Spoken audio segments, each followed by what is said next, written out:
I know we have a lot of things to improve on as a nation, but please do not give up on our nation. May pag-asa pa yung bayan natin eh. Please, even if whatever we see, ano ba yan? Ba't ganon? Bakit grabe yung malversion of funds? We should believe that there is still hope. As we commemorate itong Filipino is worth dying for, or this holiday, I hope that it's not something that it's just a memory, but it's something that would spur us into action. Naggawa ng aksyon na hindi okay, naalala natin, but should allow us to do our part so that we can allow our nation to move forward. Because I truly believe heroism, patriotism, nationalism isn't just for one person alone, but it is for every Filipino. Heroism is not just for one person or for Ninoy Aquino, but it is for each and every one of us. Lahat tayo. In whatever we do, we need to make it a habit to be great in what we do, to be the very best. Whatever platform that we have, even if we are not in government service, even if we don't have a platform, even if we don't have an audience, let us do our very best in whatever way, in whatever arena. Because if we better oneself, by extension, we better one's country. Because if we make ourselves better, if we do our very best, by extension, yung nation rin yung na-uplift eh. How do we love our nation? In whatever time, talent, treasure that we have, let's not just use it just for our families, for our own gain, but it should also contribute to our society, contribute to the better development of our nation. Especially in this time of this global pandemic, it's just really tough because people are dying. Filipino people are dying, and we don't want that. Kawawa yung mga pamilya na affect because of COVID, especially if you lost a loved one, and we don't want that. We don't want senseless yung reasons bakit sila namatay. We don't want that. That's why we are even grateful at this time. The frontliners who are holding the ropes in this health crisis. Maraming salamat if you are a frontliner. Thank you so much for risking your life. Alam ko, pagod na kayo. Especially if you are in the health industry, the health systems, ang daming mga tao na i-infect pa kayo. Thank you so much for just holding the ropes for our nation. For sacrificing your lives or even your families. Kasi pag uwi nyo, pwede nyo ma-infect yung pamilya nyo eh. So, that's an example of not just thinking of their own, but for our nation. So, even if delayed ang hazard pay or hindi nyo pa nakukuha yung hazard pay and you're still doing what you are doing, maraming salamat to all the frontliners, and hindi lang health frontliners. We should be grateful sa lahat mga nagde-deliver. Yung sa Grab, sa Lala Food, di ba? We should be grateful. The very reason dumarating yung mga add to cart natin sa Shopee at Lazada, it's because of them. So, di ba, they are running the risk of being exposed. But they're doing it, of course, they want to earn, but also, ito yung way para magkaroon ng movement of goods and services. So thank you for that. Thank you for the security guards. Thank you for the people who are working in the essential industry. Yung sa grocery, sa pharmacies. Maraming salamat sa inyo.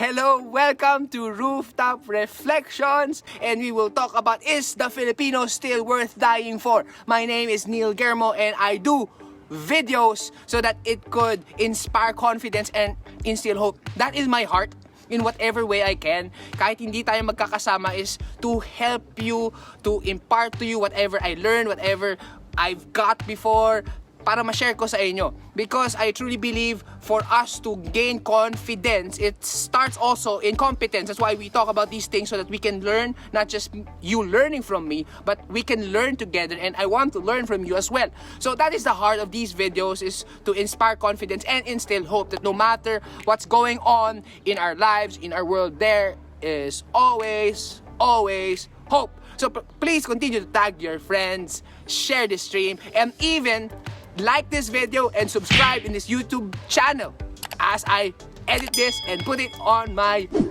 YouTube channel. So we will talk about, like what I've mentioned, is the Filipino still worth dying for? That's the question. And we are asking that question because it's in commemoration to our national hero, si Ninoy Aquino. Naabutan nyo pa ba siya? Or you've just heard it? Ako personally, I wasn't here yet. Hindi pa ako pinanganak during the time, but somehow I still know what had happened before. Thank you to my parents and my teachers who educated me, gave me a dose of history before. Maraming salamat. Si Ninoy Aquino, we've been talking about it. Yung pinaka-iconic words na sinabi niya is, the Filipino is worth dying for. And as we talk about these things, of course, it's good to step back of who is Ninoy Aquino. Sino ba si Ninoy Aquino? So, there's so much to talk about him, but what I remember is he is the youngest elected senator ever in the Philippines. Also, during the 1970s, kasi ano siya, he's a brilliant politician. A lot of things that he did. In the 1970s, during the time where President Marcos was still president, and there was no martial law yet, he was the number one highly likely to be the next president in the 1970s. The number one highly likely to be the next president. And then, nung 1972, that's when the then President Ferdinand Marcos declared martial law, the writ of habeas corpus. Tama ba? I hope I remember it correctly. In terms of that martial law, naabutan nyo pa ba yun? Kasi alam ko, ano yung panahon nun ng tatay ko, ng nanay ko, but we still hear those stories, and it's good. That's why we talk about these things, is to learn from history. So, that's what happened. Nung 1972, there was martial law, dineclare ni Ferdinand Marcos, and tama AM, si tatay ni Chris, etong si Ninoy Aquino. So kung hindi no kilala si Ninoy Aquino at may disconnect, siya yung tatay ni Chris. Okay. Hindi ko lang magaya kung paano siya magsalita. Basta tatay raw siya ni Chris. So, nung nag-declare si Ferdinand Marcos na martial law, etong si Ninoy Aquino, who was a senator, the number one likely to be the next president, siya ang naging prisoner number one. Kasi yun nga, he is opposing, he is calling out the things na ginagawa ng Marcos administration. So siya yung naging prisoner number one, and of course along with other people as well. So after how many years siya naging prisoner, in 1980 nagkaroon siya ng heart attack. And what's needed is for him to go to the States to have an open heart surgery. So, good thing, pinayagan naman siya. But when he was in the States, particularly in Newton, in Boston, Massachusetts, he was already in exile there with his family. Some historians say that he was living a happy life with his family. But, deep down inside, there's still that sense that there's something going on in my country. He was disturbed with the things going on in our nation. So, that's what's happening. So, in 1980, nasabi niya nga, eto, the Filipino is worth dying for. So, that was a long speech. Hindi naman niya sinabi yung statement na lang na yun. Parang Twitter lang, no? Nag-tweet siya. No. It was part of a speech. And then yun yung excerpt. Nung 1983, nabalitaan niya talaga, and I think it was a tipping point for him na what's happening in our nation, hindi na niya kaya. What happened, he decided to go back to our nation, even if he is fully aware of the threats, even if he is fully aware that it can cost him his life. May nagbigay pa nga ng warnings na hindi siya pupunta because people want his head. But because he wanted change, or for whatever his reason, because yun nga, he believes in our nation, the freedom of our nation. So, 1983, yung nag-fly na siya via LA, tas nag-Hong Kong, nag-Malaysia, tas yung nasa Manila na siya, MIA, Manila International Airport, that was the opening of NAIA, which was named after him. Nasa MIA na siya, at the tarmac, nung pababa ng airplane, biglang, boom! Gunfire. Gunshot was heard. And then, he was dead on the spot. He was dead on the spot. And then after that, that triggered people power. And that people power led to the toppling down of the martial law era in our nation. And the rest is history. Have heard of that as well, maybe from your teachers, from your parents. So that led to it. So because of what Ninoy Aquino did, what he said, it came true. That the Filipino is worth dying for. It happened. And I truly believe that is still a reality even until now. Even until now. Even years has passed. Even if we feel like, ano ba nangyari sa bayan natin? Bakit ganito yung nation natin? Why are the leaders doing what they are doing? Bakit ganito? Bakit ganyan? But I truly believe, even until now, the Filipino is still worth dying for. I truly believe. That's our rooftop reflections. Is the Filipino worth dying for? Yes, it is. It is truly worth dying for. And maybe to some of you, sige Neil, ikaw bahala ka dyan, mamatay ka dyan. Pero as we talk about these things, I'll let you journey with me as we talk about these things and to show you a different perspective on it. When we talk about just dying for the Filipino people, it's not necessarily that you will literally die, but in a sense, it's living lives beyond ourselves, beyond our families, but doing things that would really contribute to our nation, helping our nation in whatever way we can, to really want the best for our nation to progress, to support the local leaders, but calling out if there are wrongs, calling out if there are injustices. That's really wanting for our nation to progress. Willing to do whatever it takes, even at the cost of convenience and comfort. Kasi when we say dying to our nation, yes, there will be times na baka umabot dun sa may death, pero not necessarily someone needs to die because now you can already die even social media, di ba? Pero yung point ko is just wanting, willing to use your lives, not just for your family, but to allow our nation to move forward and to progress. To support our government, definitely, but if there are wrongs, injustices, please call it out. But what's important, as we call it out, again, regardless of your political color, we should support our government kasi sila yung nandyan eh. Sila yung nagay ni Lord. So we might not agree with them, but we need to support them, but call out the wrong. And when we do it, I hope we still do it in a God-honoring way. Kasi, I mean, we are entitled to our own opinions. We have conflicts. And speaking of conflicts, if you want to have healthy conflicts, to keep healthy conflicts, just click the link in the description. We have a video about that. So that you can learn more on those things. But speaking of those things, I hope that when we talk about our differences of opinion, maging God-honoring pa rin, respectful pa rin tayo kasi kanya-kanyang opinion, kasi yung gusto lang naman natin is to move forward. Tulong-tulong. We are willing to serve and sacrifice for our nation. Even if may issues, even if we're tempted, sige, mag-New Zealand na lang ako. Galing kasi ni Jacinda eh. Tara na, punta na tayo doon at maraming cows. Hindi. Please, I know we have a lot of things to improve on as a nation, but please do not give up on our nation. May pag-asa pa yung bayan natin eh. Please, even if whatever we see, ano ba yan? Ba't ganon? Bakit grabe yung malversion of funds? We should believe that there is still hope. And this is not about toxic positivity because naniniwala ko na may pag-asa. And speaking of toxic positivity, that's a video maybe next week or in the other weeks. But it should be grounded in reality. Bakit may pag-asa? And I'm really excited with the young breed of politicians or young blood going to politics. Like si Vico Soto, just really showing that may pag-asa talaga ang bayan.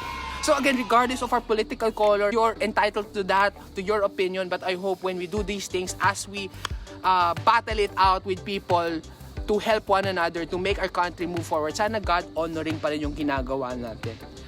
And as we commemorate itong Filipino is worth dying for or this holiday, I hope that it's not something that it's just a memory, but it's something that would spur us into action. Naggawa ng action na hindi okay, naalala natin, but should allow us to do our part so that we can allow our nation to move forward. Because I truly believe heroism patriotism, nationalism isn't just for one person alone, but it is for every Filipino. Heroism is not just for one person or for Ninoy Aquino, but it is for each and every one of us. Lahat tayo. Wherever you are now, whether you are a Filipino here in the Philippines, Filipino abroad, whether you're a full-breed Filipino or a half Filipino, meaning maybe your dad is a Filipino, your mom is a different nationality, you're still Filipino, or kung anong percentage na Filipino ka, this video is still for you. Or if you are a foreigner but you fell in love with our place, this is also for you. Because what I want us to understand, that being a hero is not just for one person, but it is for everyone. And we have a part to play. Not necessarily someone has to die, but what we need to do is, are we willing to go beyond our comfort and convenience just to allow our nation to move forward and to progress?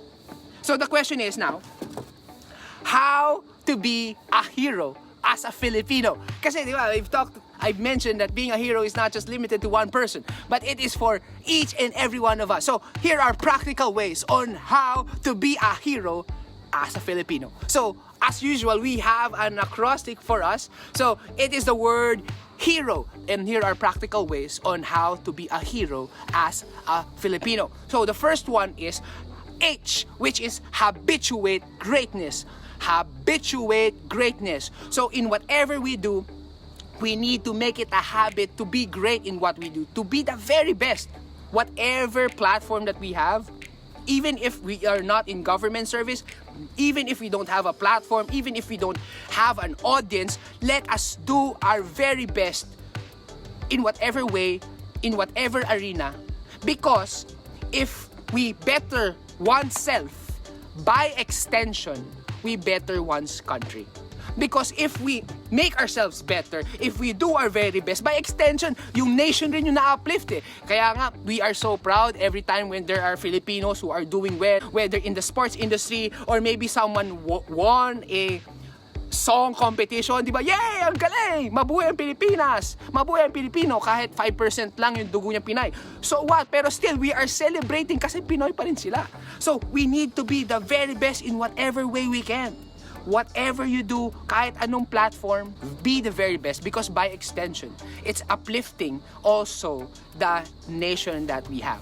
Again guys, continue to tag your friends, like this video, and also subscribe to this YouTube channel. Maraming salamat sa pagsuporta. So that is letter H. The next letter in the acrostic hero is letter E, is enrich our nation. Enrich our nation. In short, to love our nation. When we talk about enrich, it's basically improve or enhance the quality, the value of our nation. Just loving the nation as much as we can. How do we do that? How do we love our nation? In whatever time, talent, treasure that we have. Let's not just use it just for our families, for our own gain, but it should also contribute to our society, contribute to the better development of our nation. Especially in this time of this global pandemic, it's just really tough because people are dying. Filipino people are dying, and we don't want that. Kawawa yung mga pamilya na-affect because of COVID, especially if you lost a loved one, and we don't want that. We don't want senseless yung reasons bakit sila namatay. We don't want that. That's why we are even grateful at this time. The frontliners who are holding the ropes in this health crisis. Maraming salamat if you are a frontliner. Thank you so much for risking your life. Alam ko, pagod na kayo. Especially if you are in the health industry, the health systems, ang daming mga tao na i-infect pa kayo. Thank you so much for just holding the ropes for our nation, for sacrificing your lives or even your families. Kasi pag uwi nyo, pwede nyo ma-infect yung pamilya nyo eh. So that's an example of not just thinking of their own, but for our nation. So even if delayed ang hazard pay or hindi nyo pa nakukuha yung hazard pay and you're still doing what you are doing, maraming salamat to all the frontliners, and hindi lang health frontliners. We should be grateful sa lahat mga nagde-deliver. Yung sa Grab, sa Lala Food, di ba? We should be grateful. The very reason dumarating yung mga add to cart natin sa Shopee at Lazada, it's because of them. So, di ba, they are running the risk of being exposed But they're doing it, of course, they want to earn, but also, ito yung way para magkaroon ng movement of goods and services. So thank you for that. Thank you for the security guards. Thank you for the people who are working in the essential industry. Yung sa grocery, sa pharmacies. Maraming salamat sa inyo. So tag your friends, honor them. Kasi itong mga frontliners, they are risking their lives. So if our frontliners, they're doing their part, let's also do our part in staying at home. Just go out when necessary. Wash your hands, watch your distance, and wear your mask. And especially at this time, face shield na. So not necessarily hengde ang susuotin nyo, basta makatakip kayo. Hindi necessarily hengde. Although may discount sa Shopee, 9 pesos for a time. Flash sale! So, that's an example of enriching our nation, not just about thinking of ourselves, of our own, but really of the betterment of our country as well. So that's enrich our nation. Part of loving our nation, enriching our nation, like what I've said, is to support our government, but at the same time to call out the wrong. I hope let's support our leaders. Sila yung nilagay ni Lord eh. Regardless of our political affiliation, let's pray for the people kung sino nandyan. Hindi kasi madali rin ginagawa nila. I'm sure may mga things na kailangan sila improve. Maybe major improve, as in major, big time improvement. Pero as of the meantime, nandyan sila eh. So let's pray for them, support them, but call out the wrong. Kung may mali, let's use our legit sources or legit ways to call it out. Kasi sometimes keyboard warriors lang tayo, it's bashing and all. Kung may kailangan tayo, let's give suggestions, let's give solutions. Daan natin sa proper channels. Sometimes we lose friends because of our differences of opinion. Let's support, but call out the wrong. We're not saying that when we call out the wrong, it is anti-government. Not at all. We just want good governance. We are making them accountable for what they are doing. Because what we are doing is not just only for us, but the reason why we are doing all these things, because gusto natin yung next generation would be better than ours. So that hindi na nila ma-experience yung experience natin. We just heard that we have a 9 trillion debt. Ang laki nun. But what will we do? Nasa inyo yan. Pero my hope and my prayer is, let's move forward as a Filipino people, regardless of political affiliation. Isa lang naman yung goal natin eh. Mapaganda ang bayan natin. There's so much potential in our nation. Ang gagaling ng mga Pinoy. Bakit ganito yung nangyayari? Let's support our nation. Let's support our leaders, but call out the wrong. Let's hold them accountable. So that's enrich our nation. And what are the ways where we can enrich our nation? Comment below. Suggest so that we can learn together. And letter R is remember our roots. Remember our roots. That we are a Filipino. That wherever we are, kasi the reason why I'm saying that, kasi global dapat tayo, global yung perspective eh. Eh, ang daming mga Pinoy, I have a lot of friends na nasa ibang parts of the globe. But they are really proud Pinoy. And how can we remember our roots? So wherever we are, let's have the heart, the willingness to serve our nation, to serve our countrymen. I know someone, si Brian, my friend in Singapore. Kahit nasa Singapore siya, he is doing ways on how to help the plight of our students who can't buy internet or laptop because of online learning. So that's one of the examples. Hello Brian, sana napapanood mo to. I honor you for what you are doing. And marami pa akong friends, marami pa tayong Filipinos, marami mga projects na nagawa, Project Ayuda and a lot of stuff. So we should have that heart. Remember our roots. Remember yung values natin na as Filipinos. Remember na tulong-tulong tayo, na ang ganda nga ng values natin as Filipino, family talaga eh. Supporting the family. And I would also like to honor the breadwinners now, especially at this time sa pandemic. Kayo yung kumikita, nanay, tatay, niece, breadwinner. Ang hirap kumita na ngayon eh. But you are running the risk of exposure kasi kailangan mo kumita ng pera. Yan yung value natin. Just loving our family, holding it tight. Kahit may risk, kahit may challenge, pupunta ng abroad just to earn, just to provide. Of course, kailangan buo pa rin yung pamilya. But yung point ko, thank you for those who are just risking their lives just to provide for their families. Maraming salamat sa inyo. Maybe to some, you're privileged na hindi nyo kailangan lumabas, work from home, and you should be grateful for that. To some, they need to go out just to earn. Please, maraming salamat. But also, please take care. But also be reminded that when you do those things, if feeling mo nahirapan ka na sa provision, always remember that God is our ultimate source, that He will provide for you no matter what. That whatever makita natin na challenges, remember that God is there for us, that He will provide no matter what. Because our currency, our economy is not based on what we have, but ultimately it's because God is with us. So dumidilim na, I hope nakita nyo pa ako. So kailangan na natin tapusin to. Also, remembering our roots is also when we disciple the next generation, when we instill this, I hope the next generation would also love. They would also love yung nation natin. That they would look forward in helping and serving our nation. We go to our last letter, letter O, is to operate in unity. Kasi kailangan natin to be united as this time. How can we be united? A lot of ways. For us to support each other. Especially sa mga business ngayon, let's support one another. Support local. Tulungan nyo na. Kahit na mas mahal ng 10 piso or 50 pesos, tulungan nyo. Kung kaya sa budget nyo, let's support one another. Let's have compassion. Like, kung kaya, let's help more, serve more, maging united tayo, even if we have differences of opinion, even if, oras na, dumidilim na, kaya pala, 6:30 na. So, let's support one another. Let's be compassionate, respect one's opinion. And also, ito yung gusto ko rin sana matanggal sa culture natin, yung crab mentality. Please, tanggalin natin yung crab mentality. Kung merong success yung ibang kababayan natin, let's be happy for them. Let's celebrate their successes. Maging happy tayo sa kanila. Let's operate in unity so that we can move forward. So as we wrap this up, so we talked about, is the Filipino still worth dying for? And of course, the answer, ano sagot nyo? Is of course, it's a resounding yes. It's a resounding yes. Even if talaga ba, Neil, parang ang hirap naman, parang ba't ganito ang nation, we need to always understand na may pag-asa ang ating bayan. That the future is bright. That kasama natin si Lord moving this. May pag-asa ang bayan natin. Let's not lose hope.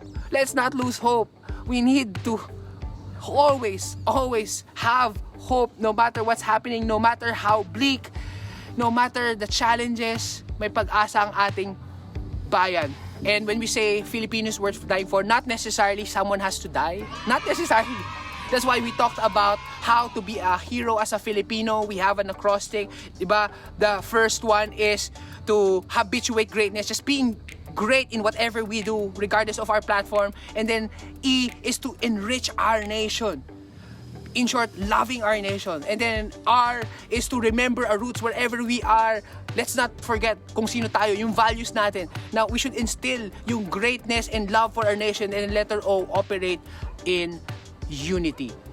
Operate in unity. And we asked the question, is still the Filipino worth dying for? Definitely yes. Definitely yes. Definitely yes.